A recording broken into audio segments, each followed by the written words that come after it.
Ders 1. Nesneleri geri döndürme. Hiçbir şeyi kendi etrafında dönecek şekilde fırlattınız mı? Evet.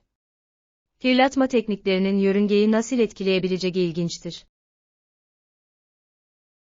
Kesinlikle.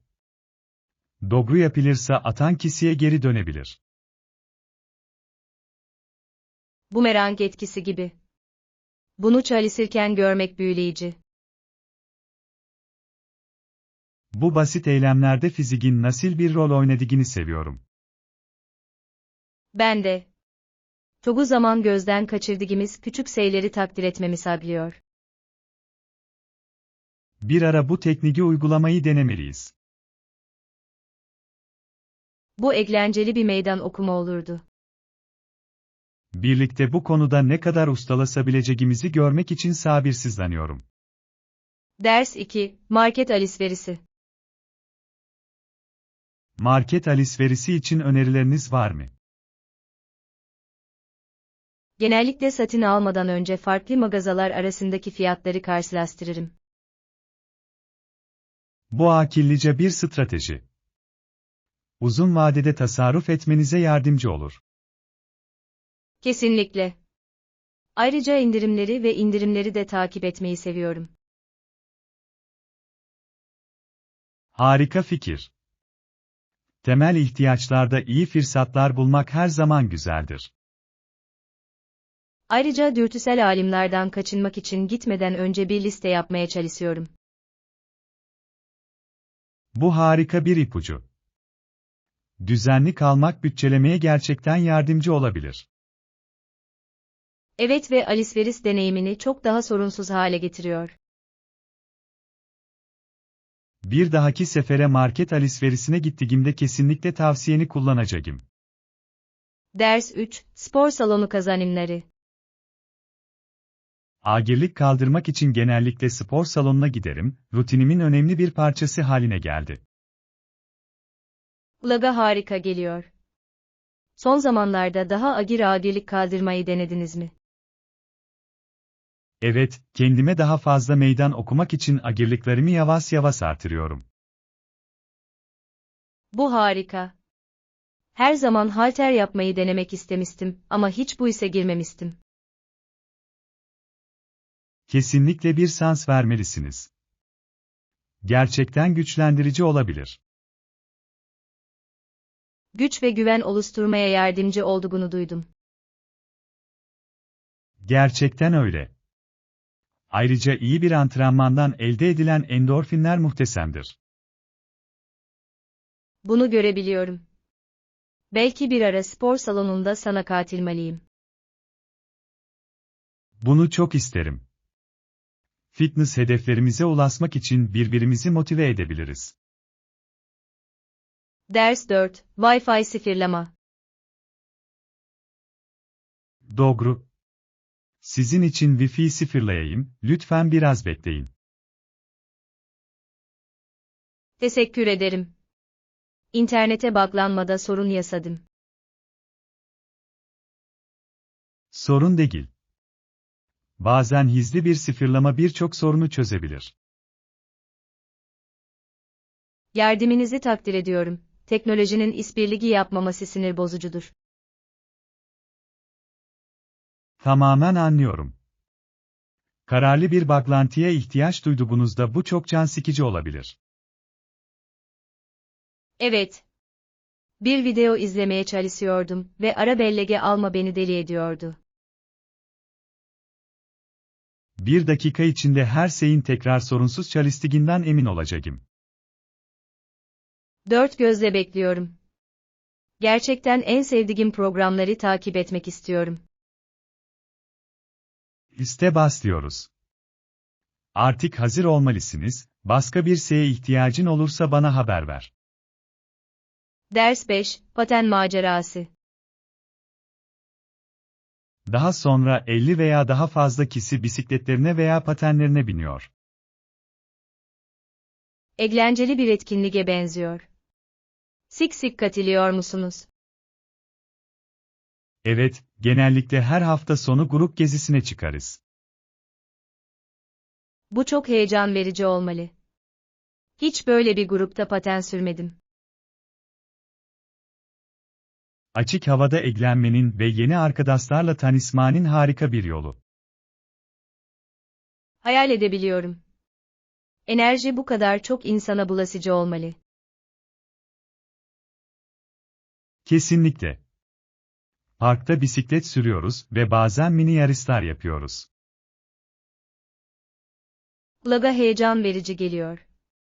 Bir ara sana katılmayı çok isterim. Malisin. Aktif kalmanın ve eğlenmenin harika bir yolu.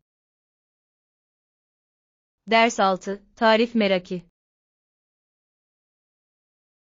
Elbette, her zaman yeni bir şeyler denemeye hazırım. Ne tür bir tarif bu? Gerçekten keyif alacağınızı düşündüğüm klasik bir yemeğin benzersiz bir dokunusu. Bu çok ilginç geliyor. Tariflerin beklenmedik tatlara sahip olmasını seviyorum. Kesinlikle. Birlikte şaşırtıcı derecede iyi çalışan tatlı ve tuzlu unsurları birleştirir. Kesinlikle ilgileniyorum. Ne zaman yapmayı planlıyorsun? Bu hafta sonu yapmayı düşünüyordum. Katılmak ister misin? Yardım etmeyi çok isterim. Birlikte yemek yapmak her zaman daha eğlencelidir. Harika. İhtiyacımız olan tüm malzemeleri toplayacağım. Mükemmel. Nasıl olacağını görmek için sabırsızlanıyorum. Ders 7, oda servisi. Kusura bakmayın, aç hissediyorum. Odama biraz yemek sipariş edebilir miyim? Elbette. Ne havasındasın? Biraz pizza ya da güzel bir burger yemeye gidebilirim. Her ikisi de kulağa lezzetli geliyor. Belki her birinden biraz sipariş edebiliriz. Bu harika bir fikir. Paylaşmak her zaman daha eğlencelidir. Kabul ediyorum. Sahip olabilecekleri özel ürünler için menüyü kontrol edelim. İyi düşündün. Umarım lezzetli mezeleri de vardır. Evet. Kanatların veya cipslerin bir tarafı mükemmel olurdu. Hemen oda servisini arayacağım. Kazmak için sabırsızlanıyorum. Ders 8, mutfak cenneti. Her zaman bir mutfak cennetini ziyaret etmenin hayalini kurdum. Kulağa harika geliyor. Ne hakkında endişeleniyorsun? Yemek siparişi verirken dil engellerinden endişe duyuyorum. Bu anlaşılabilir bir durum. Yabancı bir ülkede zor olabilir. Evet, menüyü ve malzemeleri anladığımdan emin olmak istiyorum. Belki gitmeden önce bazı temel ifadeleri öğrenebiliriz. Bu kesinlikle yardımcı olacaktır. Sipariş verirken kendimi güvende hissetmek istiyorum. Ayrıca yeni yemekler denemenin genel deneyimini de geliştirecektir. Kesinlikle. Farklı mutfakları endişelenmeden keşfetmek için sabırsızlanıyorum. Ders 9, kariyer pesinde. Kulağa ilginç geliyor. Bu kariyere devam etmeye başladınız mı? Evet, ilk adımları attım ve konuyla ilgili bazı kurslara kaydoldum. Bu harika. Hedefleriniz doğrultusunda harekete geçtiğinizi görmek harika. Teşekkür ederim. Yeni beceriler öğrenmenin ve deneyim kazanmanın heyecanını yaşıyorum. Bu kariyerinizde hangi alana odaklanıyorsunuz? Özellikle pazarlama ve izleyicilerle nasıl bağlantı kurulacağı ile ilgileniyorum. Bu hayati bir beceri. Hedef kitlenizi anlamak büyük bir fark yaratabilir. Evet ve öğrendiklerimi gerçek dünyadaki durumlarda uygulamaya istekliyim. Harika şeyler yapacağınıza inanıyorum. Tutkunuz parlayacak. Ders 10, Fitness ekipmanları. Evet, bir atlama ipi, direnç bantları ve hatta bir yoga mati bile kullanabiliriz. Bu çok yönlü bir egzersiz planına benziyor. Gerçekten öyle. Her ekipman parçası farklı kas gruplarını hedef alır. Bu araçların çeşitli egzersizler için ne kadar çok yönlü olabileceğini seviyorum. Kesinlikle. Ayrıca evde veya parkta kullanımı kolaydır. Herkes için fitness yapmayı ne kadar erişilebilir hale getirdiklerini takdir ediyorum. Evet, güç ve esneklik oluşturmak için harikalar. Bunları rutinime dahil etmekten heyecan duyuyorum. Birbirimizi sorumlu tutmak için bir program belirleyelim. Ders 11, İngiltere ve ötesi. İngiltere ve dünyanın sunabileceği çok şey var. Elbette. Londra, birçok ilgi çekici yeri görmeye gelen turistler arasında popülerdir. Kesinlikle. Tarihi ve kültürü gerçekten büyüleyici. Müze ve galerilerin mutlaka ziyaret edilmesi gerektiğini duydum. Evet, her biri şehrin geçmişine dair eşsiz bir hikaye anlatıyor. Ve parklar kalabalık sokaklardan hoş bir kaçış sağlıyor. Kesinlikle. Kent yaşamı ve Doga'nın mükemmel bir karışımı. Londra'nın sunduğu her şeyi keşfetmek için sabırsızlanıyorum. Unutulmaz bir deneyim olacağı kesin. Ders 12, Ada önerileri. Bir ada destinasyonu önerebilseydim kesinlikle Barbados olurdu. Barbados'un iyi bir seçim olacağını düşünüyorum. Plajlar muhteşem. Kesinlikle. Kristal berrak ligindeki suları ve beyaz kumlu plajları nefes kesicidir. Ayrıca yerel kültür ve yemekler muhteşem. Evet, snorkelle Dalistan Doga yürüyüşüne kadar tadını çıkarabileceğiniz pek çok aktivite var. Bu, macera ve rahatlamayla dolu bir tatil için mükemmel görünüyor. Soğuk bir içecekle sahilde uzanmayı hayal edebiliyorum. Ben de. Bir ara oraya birlikte bir gezi planlamalıyız. Tamamen varım. Unutulmaz bir kaçamak olurdu. Ders 13, Bahçecilik sevinci. Birçok insan bahçede güzel çiçekler veya lezzetli sebzeler yetiştirmekten hoşlanır.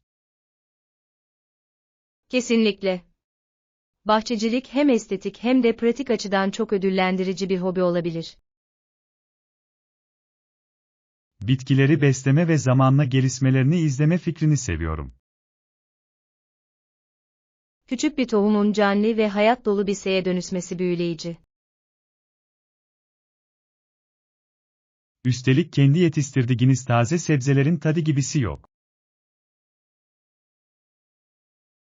Sak. Evde yetiştirilen ürünler sadece lezzetli değil, aynı zamanda mağazadan satın alınanlardan daha sağlıklıdır. Bahçecilik de açık havada vakit geçirmenin ve doğayla bağlantı kurmanın harika bir yoludur. Daha fazla katılamazdım. Tedavi edicidir ve stresi azaltmaya yardımcı olabilir. Kendi bahçenizi kurmayı düşündünüz mü? Ders 14, Ev ekosistemsi.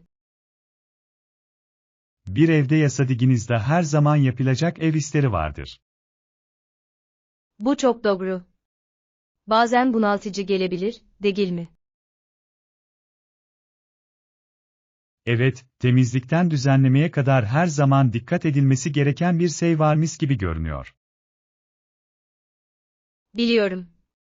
Çoğu zaman kendimi hiç bitmeyen bir yapılacaklar listesi hazırlarken buluyorum. Bunun üzerinde durmak önemlidir, ancak yorucu olabilir. Kesinlikle.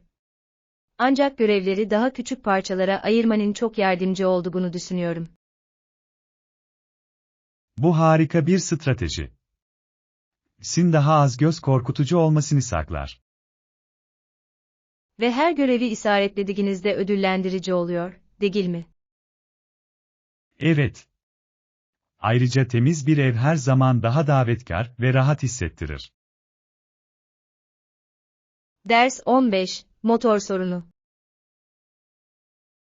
Ah hayır. Arabaya ne oldu? Motor tuhaf sesler çıkarmaya başladığında hiçliğin ortasında gidiyorduk. Bu endişe verici geliyor. Güvenli bir şekilde kenara çekmeyi başardınız mı? Evet, çok şükür. Tamamen yıkılma riskini almak istemedim. Bu çok rahatlatıcı. Yol yardımını aradınız mı? Yaptım ve yaklaşık 30 dakika içinde burada olacaklarını söylediler. O arada beklerken manzaranın tadını çıkarabiliriz. Bu iyi bir fikir. Sorunlara rağmen aslında burası oldukça huzurlu. Evet, bazen beklenmedik duraklamalar güzel anlara yol açar. Ders 16, sabah rutini. Bugüne başlamanın iyi bir yolu. Sırada ne var?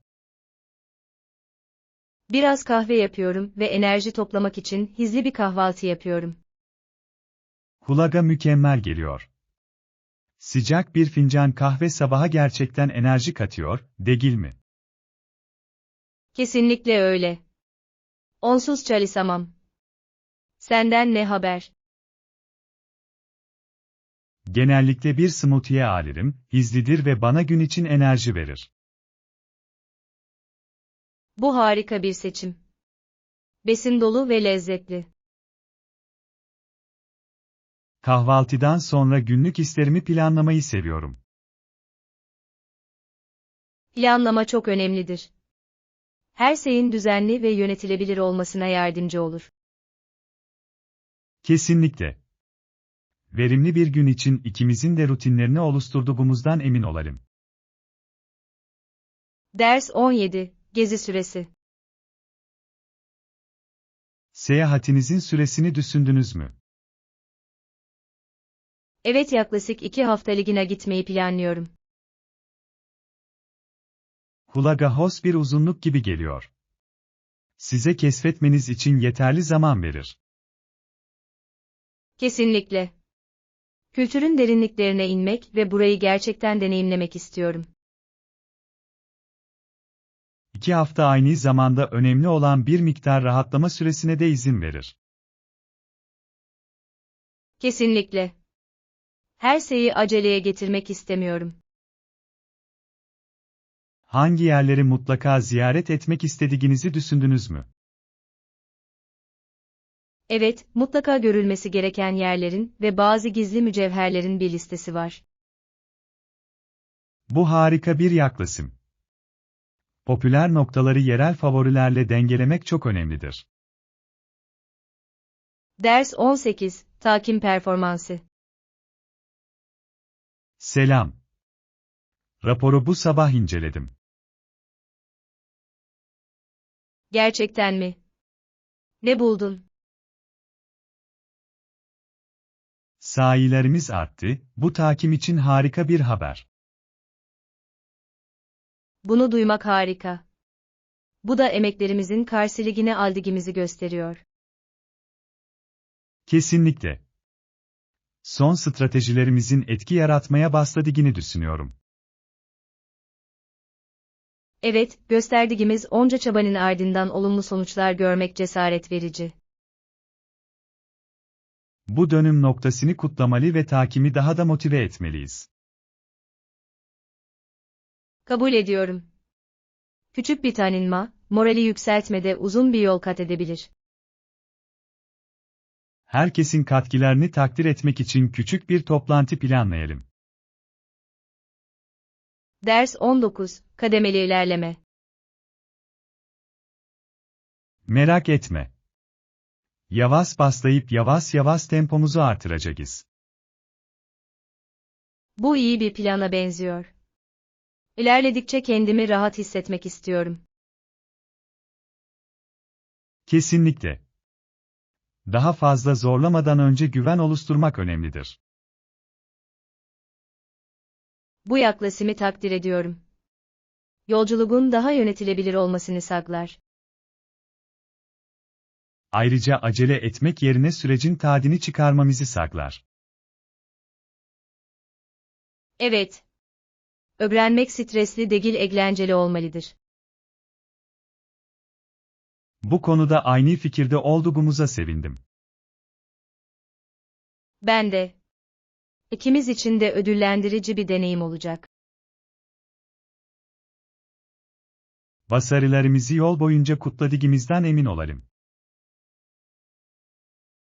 Ders 20, uygulamada tutarlılık.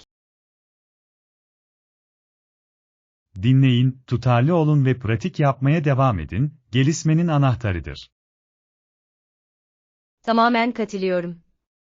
Zaman içindeki ilerlemeyi gerçekten görmenin tek yolu budur. Kesinlikle. Küçük günlük çabalar bile önemli sonuçlara yol açabilir. Bu doğru. Olumsuzluklardan dolayı cesaretinizin kırılmaması önemlidir. Evet, başarılı olanları başarısız olanlardan ayıran şey kararlılıktır. Bunu aklımda tutacağım. Her şey olumlu bir tutumu sürdürmekle ilgilidir. Birbirinizi desteklemek yolculuğu kolaylaştırabilir. Kesinlikle. Pratik yaparken birbirimizi sorumlu tutalım. Bir plana benziyor. Birlikte hedeflerimize ulaşabiliriz. Ders 21, spor salonu kolaylığı. Yakınlardaki bir spor salonuna gidiyorum, kullanışlıdır ve gerekli tüm donanıma sahiptir. Kulağa mükemmel geliyor. Yakınınızda bir spor salonuna sahip olmak tutarlı kalmanızı kolaylaştırır. Evet, boş zamanım olduğunda antrenmanlara katılabilirim. Bu çok önemli. Her şey fitness'i rutininizin bir parçası haline getirmekle ilgili. Kesinlikle. Ayrıca spor salonunda isteri ilgi çekici kilen dersler sunulmaktadır. Bu harika. Grup dersleri motive edici ve eğlenceli olabilir. Gerçekten öyleler. Birbirini teşvik eden bir topluluğun parçası olmak güzel. Egzersiz yapmanın bu yönünü seviyorum. Deneyimi daha keyifli hale getirir. Bir ara birlikte gitmeyi planlayalım, motive kalmanın iyi bir yolu olabilir. Ders 22, yatırım getirisini ölçmek. Yatırım getirisini etkili bir şekilde nasıl ölçeriz? Dönüşümleri ve etkileşim metriklerini yakından analiz etmemiz gerekiyor. Bu mantıklı. Bu rakamları anlamak stratejilerimize yol gösterebilir. Kesinlikle. Neyin ise yaradığını ve neyin iyileştirilmesi gerektiğini de değerlendirebiliriz. Başarı için net kriterlere sahip olmak da çok önemlidir. Evet, belirli hedefler belirlemek ilerlememizi takip etmemize yardımcı olacaktır. Düzenli incelemeler bizi hedeflerimize uygun tutacaktır. Kesinlikle. Her şey yaklaşımımızda proaktif olmakla ilgilidir. Gelecekte başvurmak üzere her şeyi belgelediğimizden emin olalım.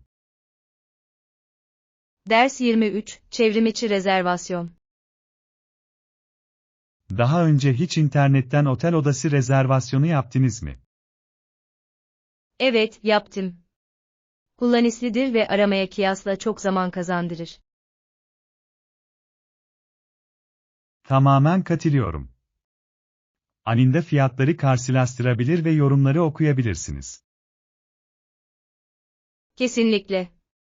Ayrıca mevcut tüm olanakları bir bakışta görebilirsiniz. Bu kalacak mükemmel yeri seçmeyi kolaylaştırır. Ayrıca başka hiçbir yerde bulunmayan özel fırsatları da sıklıkla bulabilirsiniz. Günümüzde çoğu rezervasyon sitesinin ne kadar kullanıcı dostu olduğunu seviyorum. Evet. Sanki parmaklarınızın ucunda bir seyahat acentesi varmış gibi. Rezervasyon için kullanmayı sevdiğiniz favori bir siteniz var mı? Ders 24, Doğum günü sürprizi. Gelin onlara gerçek doğum günlerinde sürpriz yapalım, unutulmaz olacak. Bizimle kutlamaktan heyecan duyacaklarına eminim. Kesinlikle. Sürpriz bir parti onu daha da özel kılacaktır. Evet.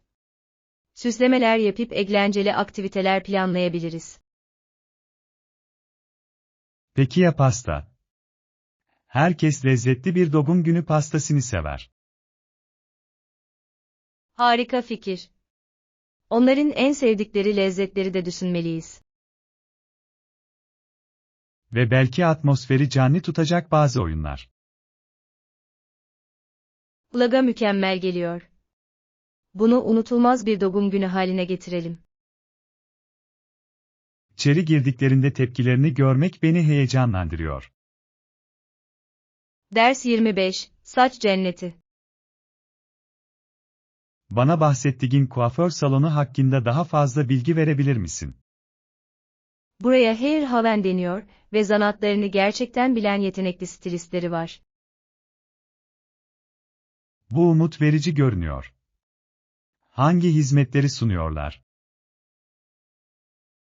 Saç kesiminden renk uygulamalarına ve şekillendirmeye kadar her şeyi saklıyorlar. Bunu seviyorum. İyi bir salon görünüşünüzde büyük bir fark yaratabilir. Kesinlikle. Ayrıca atmosferleri gerçekten misafirperver ve rahatlatıcıdır. Bu önemli. Güzel bir ortam tüm deneyimi geliştirebilir. Kesinlikle. Orayı ziyaret ettiğimde kendimi her zaman yenilenmiş hissediyorum. Randevu almayı düşünmeliyim. Ders 26, Geri dönüşleri beklemek. Ne zaman geri alabileceğini söylediler mi? İşlemin 48 saate kadar sürebileceğini söylediler. Bu çok uzun bir süre değil ama beklerken sonsuza kadar sürecekmiş gibi gelebilir. Ne demek istediğini biliyorum. Bu durumlarda sabırlı olmak her zaman zordur. Umarım her şey yolunda gider, herhangi bir sorun yaşanmaz. Evet ve güncellemeler için onlarla iletişim halinde kalmak güzel. Bunu mutlaka yapacağım. Bu durumlarda iletişim çok önemlidir. Kesinlikle. Beklerken endişelerinizi hafifletmeye yardımcı olur. Umarım yakında her şey yoluna girer. Ders 27, Sigara içmenin zorlukları.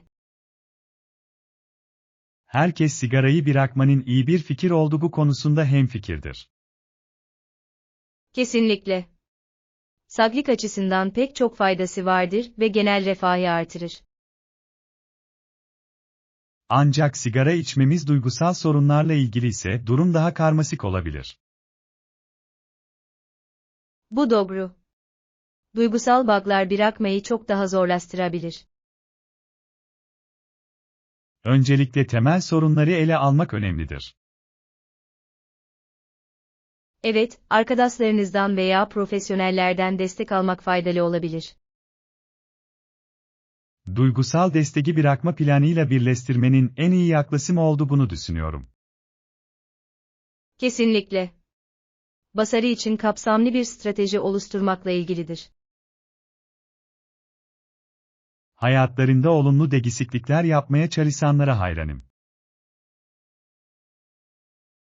Ders 28, Avustralya'ya göç. 19. yüzyılın ortalarında birçok İngiliz'in Avustralya'ya taşındığını biliyor muydunuz? Evet yaptılar. Çoğunlukla çiftlik kurmak için yeni fırsatlar arıyorlardı. Kesinlikle. Bazıları aynı zamanda altın ve daha iyi yaşam koşulları arıyordu. Göçün Avustralya'nın tarihini ve kültürünü nasıl şekillendirdiği büyüleyici. Evet ve o dönemde önemli bir nüfus artışına yol açtı. Dünya çapında yeni bir hayat arayışındaki maceracı ruhlarına hayranım. Her şeyi geride bırakmak hem heyecan verici hem de göz korkutucu olsa gerek. Kesinlikle. Daha iyi bir gelecek şansı için büyük riskler aldılar. Bu ilk yerleşimcilerin bugün Avustralya'yı nasıl etkilediğini düşünmek şaşırtıcı. Ders 29, Anılar yaratmak. Bu yolculuk muhteşem olacak. Ben de sabırsızlıkla bekliyorum. Paylaşacak çok anılarımız olacak. Kesinlikle. Yeni yerler keşfetmek, farklı yiyecekler denemek için sabırsızlanıyorum. Evet, yaşadığımız maceralarda yıllarca anlatılacak hikayeler olacak. Her şey birlikte yarattığımız deneyimlerle ilgili. Kesinlikle. Her an yolculuğumuzun zenginliğine katkıda bulunacak. Umarım bunu hatırlayacak harika fotoğraflar çekebiliriz. Kesinlikle. Resimler daha sonra bu anıları yeniden yaşamamıza yardımcı olacaktır. Bu ikimiz için de unutulmaz bir deneyim olacak. Ders 30, bir araya gelmek. Elbette ne kadar çoksa o kadar neşeli. Böyle düşünmene sevindim. Herkese biraz atıştırmalık getireceğim. Kulağa mükemmel geliyor. Ne tür atıştırmalıklar getirmeyi planlıyorsunuz? Biraz cips ve sos, hatta belki biraz kurabiye düşünüyordum. Bunlar harika seçimler. Yanında içecek de getireceğim. Mükemmel. Buluşmamız için güzel bir ziyafet olacak. Evet, herkes için eğlenceli ve rahat bir atmosfer yaratacak. Kesinlikle. Yiyecek paylaşmak her zaman insanları birbirine yakınlaştırır. Akşamın tadını herkeste çıkarmak için sabırsızlanıyorum. Ders 31, Donuk kalemler. Çok kullanılan bir kalemin sonunun nasıl donuklaştığını hiç fark ettiniz mi? Evet, sık kullandığınızda bu kadar çabuk yıpranmaları ilginçtir. Kesinlikle. Kör bir kalem, yazmayı veya çizim yapmayı oldukça sinir bozucu hale getirebilir. Gerçekten yapabilir. Bu nedenle yakınınızda bir kalemtıras bulundurmak iyi bir fikirdir. Evet, keskinleştirmek, ne kadar iyi yazdığı konusunda büyük bir fark yaratabilir. En iyi sonuçları elde etmek için araçlarımıza nasıl bakmamız gerektiği gibi. Kesinlikle. Küçük bir bakim uzun bir yol kat eder, değil mi? Kesinlikle. Önemli olan yaptığımız her şeye hazırlıklı olmamızı sağlamak. Bundan sonra kalemlerimi keskin tutmayı unutmayacağım. Ders 32, seçenekleri keşfetmek. Seyahat etmek çoğu insanın düşündüğünden daha fazla esneklik sunar. Kabul ediyorum. Alice Ilmis'in dışında keşfetmek için harika. Kesinlikle. Planlarınızı kolayca geliştirebilir ve gizli mücevherleri keşfedebilirsiniz. Evet ve bu kendiliğindenlik çoğu zaman en iyi maceralara yol açar. Kesin bir güzergah olmadan dolaşma fikrini seviyorum. Yolculuğun daha heyecanlı ve taze olmasını sağlar. Üstelik yol boyunca ilginç insanlarla tanışıyorsunuz. Kesinlikle. Bu bağlantılar seyahat deneyiminizi geliştirebilir. Yaklaşan yolculuğumuzda bu özgürlüğü kucaklamak için sabırsızlanıyorum. Ders 33, Saglik rutini. Günlük rutinimde saklığımı bir öncelik haline getirmem gerektiğini fark ettim. Bu harika bir karar. Şu ana kadar ne gibi değişiklikler yaptınız? Düzenli olarak spor salonuna gitmeye ve daha sağlıklı yemekler yemeye başladım. Kulağa harika geliyor. Egzersiz gerçekten genel refahın korunmasına yardımcı olur. Evet, gün boyunca kendimi daha enerjik hissediyorum. Birkaç değişikliğin bu kadar büyük bir fark yaratabilmesi şaşırtıcı. Kesinlikle. Ayrıca daha fazla su içmeye ve yeterince uyumaya çalışıyorum. Sıvı alimi ve dinlenme çok önemli. Başka faydalar fark ettiniz mi? Kesinlikle.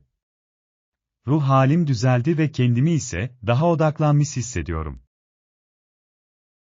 Ders 34, Kültürel uyumlar. Başlangıçta buraya taşındığımda onların geleneklerine uyum sağlamakta zorlandım. Bu anlaşılabilir bir durum. Her kültürün kendine özgü gelenekleri vardır. Evet, yerel görgü kurallarına ve uygulamalara uyum sağlamayı zor buldum. Bu zorlukların üstesinden gelmeyi nasıl başardınız? Komşularımdan öğrenmeye, sorular sormaya çalıştım. Bu akıllıca bir yaklaşım. Yerel halkla etkileşim kurmak çok yardımcı olur. Gerçekten öyle. Artık kendimi toplum içinde daha rahat ve kabul edilmiş hissediyorum. Bunu duymak harika. Yeni gelenekleri benimsemek zenginleştirici olabilir. Kesinlikle. Farklı bakış açılarına gözlerimi açtı.